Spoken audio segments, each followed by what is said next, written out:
Hello pilots and welcome to part 3 of our Rebel ship faction breakdown. My name is Phil. To see all of the standard ships in the Rebel faction, please do check out parts 1 and 2 in this series. In this video we'll be looking at each of the extended and epic ships for the Rebels, looking at their stat lines, general role in the faction, as well as notable pilots. We'll also look at our pros and cons for each ship.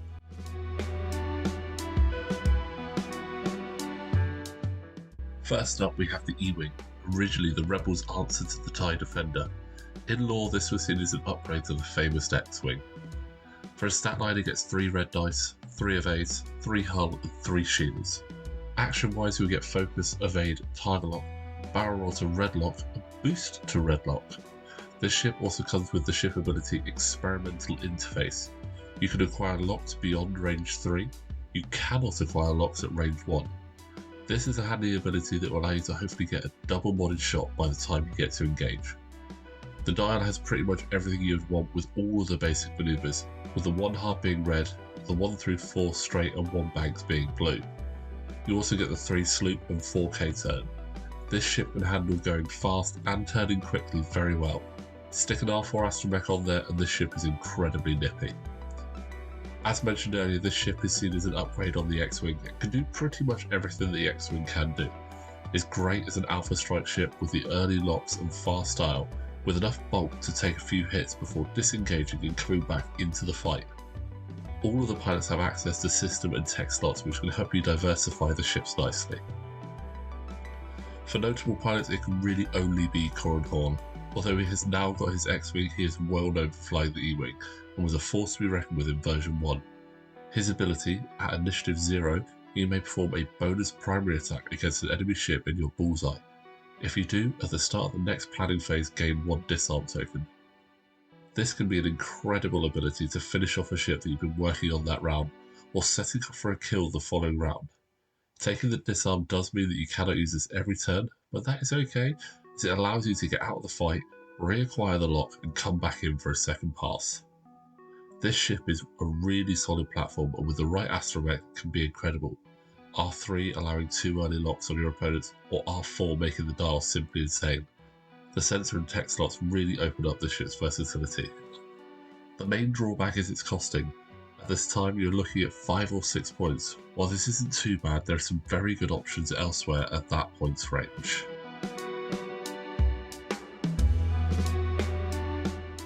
Next up we have the Attack Shuttle, or the Phantom 1 for all you Rebel Series fans.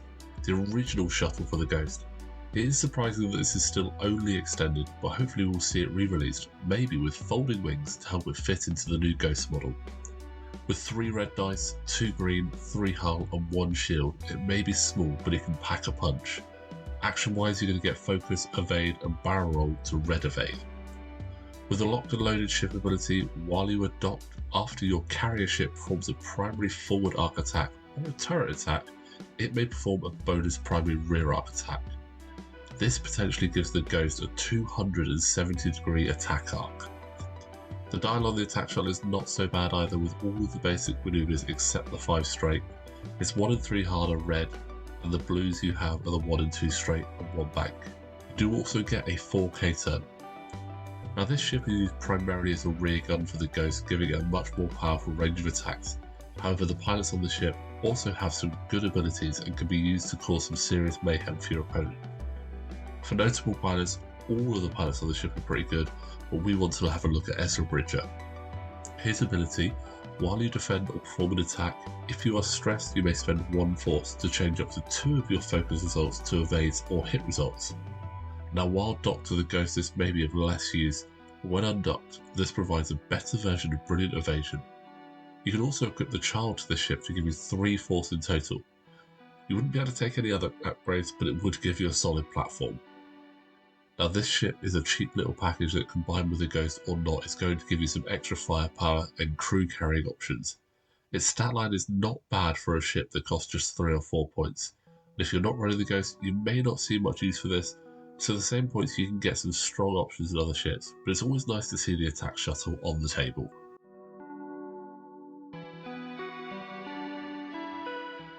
Now for the final small base ship of the Rebel faction, we have the Auzituck, or Wookiee gunship. This unique looking ship is another that is in need of some love going forward. With 3 red dice in its forward 180-degree arc, 1 evade, 6 hull, and 2 shields, it's a bulky ship with a wide arc for shooting. You get focus, reinforce, and the red barrel roll. Its dial lets it down a bit with no quick turnarounds. It has all of the 2 and 3 basic maneuvers, with the straights being blue. You get the 1 straight and bank that are blue, and you also get the white 4 forward and the red stop. But there's no quick turnarounds, as we said. Once you get behind the ship, it is quite easy to stay there. This ship is primarily used as a hard-hitting ship that can also equip crew, but with no munitions and devices, there are better options available. For notable pilots, we want to have a look at Wolf Waro. His ability, while you perform a primary attack, if you are damaged, you may roll 1 additional attack dice. Now this can be incredibly powerful if you're able to get this up early. For instance, if you're willing to drop a concussion bomb on him at the start, it'll give a potential 4 dice attack that can be hard to avoid with a 180-degree arc. While this ship has a solid attack option for 5 points, there are definitely better, more versatile options available to the Rebel faction. This ship could really benefit from some crew designed specifically for it to make it a more viable ship in the game.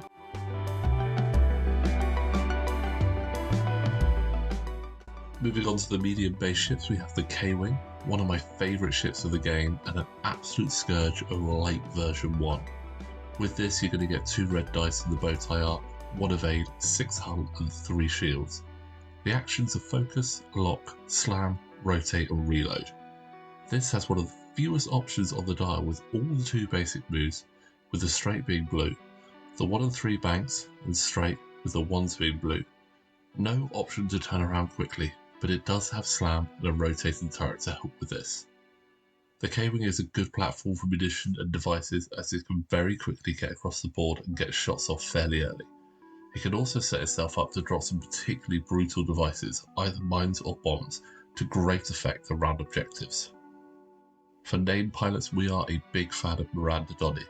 Her ability, while you perform a primary attack, you may either spend 1 shield to roll an additional attack die, or if you're not shield, you may roll 1 fewer attack die to recover 1 shield. This can be great if you get a range 1 shot while shielded to give you a 4 dice attack against the defender, or if you know that shot is likely to be evaded anyway, gaining back a shield to keep you in the fight a little bit longer. Now, while we love the K-Wing and it can be a solid platform, the low loadout cost on these ships makes them tricky to build. Previously, we would have gone with a combination of Perceptor Co-Pilot and Barrage rockets, but you just don't have the points available for that anymore. Possibly, we might see some convict cards for this in the future, or standard loadouts that could really help the K-Wing bring it back on the board as a viable option.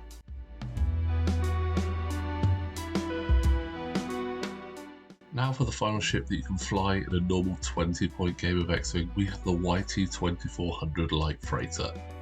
This fast ship has a 4 red dice bow tie turret arc, 2 evades, 6 hull, and 4 shields. For actions, you'll get focus, target lock, red barrel roll, and rotate. The ship ability Sensor Blind Spot. While you perform a primary attack at range 0 to 1, do not apply the range bonus and roll 1 fewer attack die. This will make it slightly counterintuitive to normal play, but makes it a great ship for flanking long range shots. The dial on this is very flexible with all of the 1 to 4 basic maneuvers. You only get the 1 bank and 1 and 2 straights as blue, and you do get the 4K turn, so unless you're barrel rolling, you're not likely to be getting stressed very often. This ship is great for grabbing objectives and shooting across the board at your opponent from distance. This is especially true when equipping the Outrider title card. While you perform an attack that is obstructed by an obstacle, the defender rolls 1 fewer defense die. After you fully execute a maneuver, if you move through or overlap an obstacle, you may remove 1 of your red or orange tokens. Pair this up with our notable pilot Dash Rendar and you have a very dangerous ship indeed. Dash's ability, while you move, ignore obstacles. This is for a regular maneuver or even if you're barrel rolling. It's absolutely crazy. It's one of the most player friendly in the game. Be careful though, it's only while you move. If you end up on the obstacle, then you are still in trouble. But with a 22-point loadout and 2 illicit slots, you can really tool the ship up to go hunting other ships. You can stick trick shot on here for an even more devastating obstructed shots, expert handling for those white barrel rolls. With the YT-2400 being extended and the costing at this time is probably the only reason we don't see it so much on the board, but this is an incredibly fun ship. Both named pilots have access to the title and high loadout values, so you can have some real fun with the ship. As we said, currently the 2 named pilots are 8 and 10 points apiece, which is a very large chunk of your list, and if you lose that early, it's going to be very hard to come back from.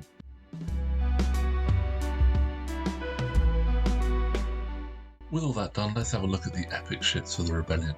Now, as mentioned in the Empire breakdown, these have not had the 2.5 treatment just yet. First up, we'll look at the GR-75 medium transport. With 2 red dice, no green, 12 hull, 3 shield with 1 recurring, and 4 energy with 1 recurring a turn, you get a ship that can take some solid hits. For actions, it has focus, red reinforce, red lock, white coordinate, and white jab. Like the Empire epic ships, you can do 2 actions a turn. This ship has a great support ability with the resupply craft. After another friendly ship at range 0 to 1 performs an action, you may spend 1 energy. If you do, it removes 1 orange or red token, or recovers 1 shield. This is great for allowing the ships to stay in the fight that bit longer. This ship is also a good platform to put your support crew, as with 15 health it's not likely to go down quickly unless your opponent shoots everything at it, leaving the rest of your squad clear. You get 3 title cards with the transport, including the Bright Hope title, which can make your reinforce even stronger. Next up, we have the first ship ever seen on the screen, the CR-90 Corellian Corvette, or Tantive. With dual 4 dice side arcs, 0 green dice, 18 hull, 17 shields with 2 recurring a turn, and 7 energy with also 2 recurring a turn. Action-wise, you get focus, lock, reinforce, red coordinate, and white jab. This ship has the ability broadside batteries. You can acquire locks and perform primary attacks at range 1 to 4. This ship is a true brute, getting into your enemy's lines and causing mayhem at every turn. With 25 health, it will take some seriously sustained fire to bring this down. You have a number of options for upgrades, including the hard points, to add even more firepower to this already impressive ship. With a whopping 5 title cards for you to adapt this ship, with either more upgrade slots, hull, or even actions, this ship can be ready for anything that your opponent can throw at it. And there we go, pilots, that is the Rebel faction all complete. Don't forget to check out parts 1 and 2 in this series, and the series for the other factions as well. We're going to continue to do the rest of the ships for the Scum faction, and may even look at some of those upgrades you get in the epic side of the game going forward as well. But in the meantime, guys, thank you very much for watching. Don't forget, if you like what we're doing here at Art of Art Gaming, you can support us on Patreon with a link in the description below. We also have t-shirts available, again with a link in the description below. Thank you very much for watching. Don't forget, like the video, subscribe to the channel, and we will see you next time.